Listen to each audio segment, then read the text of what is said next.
साथियों, मरने के बाद कोई न्याय नहीं होता है। सरकार कितना भी बड़ा मुआवजा दे दे और इंद्र मेघवाल के हत्यारों को फांसी दे दे, इंद्र मेघवाल लौट करके नहीं आएंगे। न्याय का मतलब यह है कि अन्याय रुकना चाहिए। न्याय का मतलब ये नहीं है कि वो हमको मारते रहे और हम कैंडल मार्च करते रहे और पुलिस हमको पकड़ के मुकदमा लगाती रहे। न्याय का मतलब यह है कि अन्याय रुक जाना चाहिए। इस कैंडल मार्च के माध्यम से हम सरकारों को बताना चाहते हैं, खास करके भारतीय जनता पार्टी की सरकार और कांग्रेस की सरकार को, कि आज देश में आजादी का अमृत महोत्सव मनाया गया है और खूब झंडे लगाए गए। और ये पहली बार नहीं है, हर साल 15 अगस्त और 26 जनवरी को लोग झंडा लगाते हैं। जिसकी जितनी औकात होती है झंडा लगाता है। लेकिन इस तरह का नौटंकी देश में, देश के 75वें स्वतंत्रता दिवस पर क्यों किया गया? साथियों, इन झंडों के पीछे इस देश का घोटाला छिपाया गया। इन झंडों के पीछे, तिरंगे के पीछे इस देश में जो लाखों करोड़ रुपए उद्योगपतियों के माफ किए जा रहे हैं, उनको छुपाया गया। इन्हीं झंडों के पीछे इस देश की बदहाली, भूखमरी, शिक्षा व्यवस्था, निजीकरण, इन सारी बदहालियों को छुपाने की कोशिश की गई। और मैं आपको बता दूं कि गाहे बगाहे इन मुद्दों पर तो मीडिया बात कर लेती है, लेकिन इन तिरंगे के पीछे आज जो सबसे बड़ा सच छुपाने की कोशिश की जा रही है वो है जातिवाद। जातिवाद का नंगा नाच। और मैं ये इसलिए नहीं कह रहा हूं कि मैं गप बोल रहा हूं नरेंद्र मोदी जी की तरह। ये राष्ट्रीय अपराध रिकॉर्ड ब्यूरो का आंकड़ा है कि हर साल 5000 नए मामले जातिवाद, जातीय उत्पीड़न के जुड़ रहे हैं। 2018 के आंकड़े के मुताबिक हर साल 50,000 एससी के मामले, एसटी के नहीं, एससी दलित उत्पीड़न के मामले हो रहे हैं, जिसमें आपका उत्तर प्रदेश नंबर 1 पर है। और आज उत्तर प्रदेश में जब आप कैंडल मार्च जातिवाद के खिलाफ निकालते हैं तो क्या कहा जाता है कि परमिशन लेकर के आइए। अरे उसी राष्ट्रीय अपराध रिकॉर्ड ब्यूरो का आंकड़ा उठा करके देखिए, हर 5 मिनट पर एक दलित उत्पीड़न का मामला हो रहा है, जो कि थाने में रिपोर्ट हो रहा है। और जो थाने में रिपोर्ट नहीं हो रहा है उसकी कोई गिनती नहीं है। तो अगर हर 5 मिनट पर एक दलित उत्पीड़न का मामला थाने में रिपोर्ट हो रहा है तो बताइए, क्या ये सरकार हमको हर 5 मिनट पर एक धरना प्रदर्शन की अनुमति दे सकती है? दे सकती है? नहीं दे सकती है। ये केवल भुलवाने वाली बात है। हमारे मुख्यमंत्री जी जब मुख्यमंत्री नहीं थे, योगी आदित्यनाथ जी खूब धरना प्रदर्शन करते थे, लेकिन जैसे ही मुख्यमंत्री हुए तानाशाही का भूत चढ़ गया है और उत्तर प्रदेश में विशेषकर धरना प्रदर्शन पर रोक लगाया गया है। हमारे मुख्यमंत्री जी शायद किम जोंग उन उत्तर कोरिया के शासक बनने की कोशिश कर रहे हैं, लेकिन बाबा साहब के संविधान को भूल गए हैं। वो ये भूल गए हैं कि किम जोंग उन उत्तर कोरिया में डॉक्टर अंबेडकर नहीं पैदा हुए थे और वहां पर डॉक्टर अंबेडकर का संविधान नहीं है। इस देश में बाबा साहब अंबेडकर पैदा हुए थे और उत्तर प्रदेश में भी बाबा साहब अंबेडकर का बनाया हुआ संविधान चलता है। तो ये धरना प्रदर्शन रुकने वाला नहीं है। हमारी कोई मंशा किसी उपद्रव की, किसी तरह की हिंसा फैलाने की नहीं है, क्योंकि हम जानते हैं कि इस तरह से कोई काम करने से हमारा इंद्र मेघवाल या जो आज जो एक महिला, दलित महिला जो टीचर थी, उसको जला करके, जिंदा जला करके मार दिया गया, या इसके पहले जितेंद्र मेघवाल की मूंछ रखने के नाते जो हत्या हुई, इसके पहले जीसा की हुई, डेल्टा की हुई, सबीरपुर में घटनाक्रम हुआ, ये सारे लोग लौट के नहीं आने वाले हैं। हम केवल प्रतिरोध अपना दर्ज कराना चाहते हैं कि ये जाति हिंसा बंद हो। हम ये केवल दिखाना चाहते हैं कि हमारी भी संख्या है और तुमसे 15 हो तो हम 85 हैं, लेकिन उसके बावजूद हम संविधान में आस्था रखते हैं, संविधान में विश्वास रखते हैं और संवैधानिक तरीके से न्याय की मांग कर रहे हैं। इस देश में बराबरी की मांग कर रहे हैं।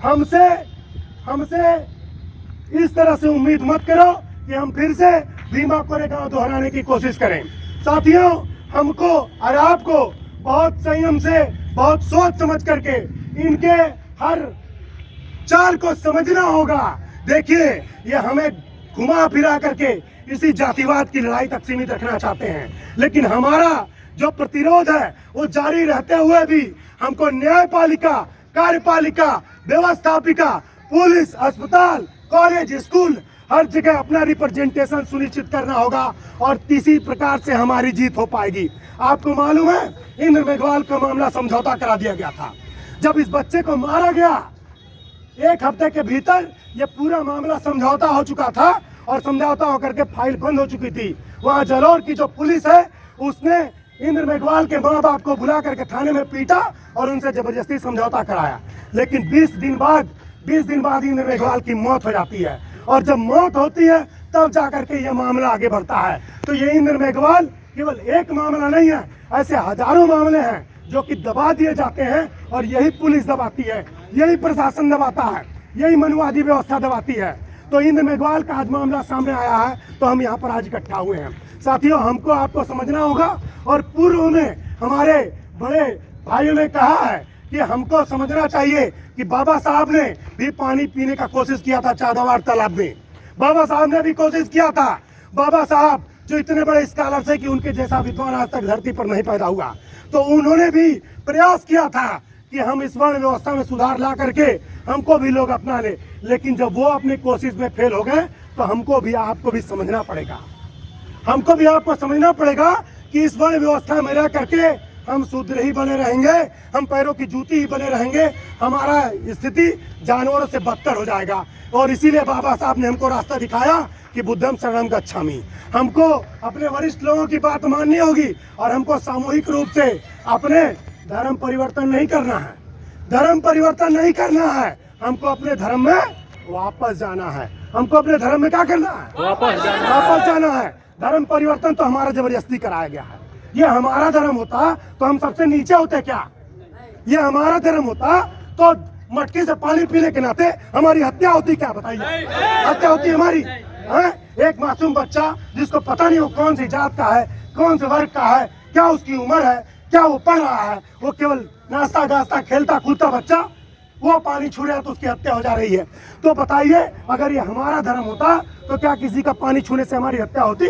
नहीं होती। हमको हिंदू धर्म छोड़ना नहीं है, हिंदू धर्म छोड़ना नहीं है, हमको बुद्ध धर्म में वापस जाना है। हमको बुद्ध धर्म में क्या करना है? वापस जाना है। और जब तक हम ये धर्म छोड़ेंगे नहीं तब तक हमारा कल्याण होने वाला नहीं है। और इसीलिए मैं कहता हूँ कि आज हम लोगों ने ये कैंडल मार्च किया है।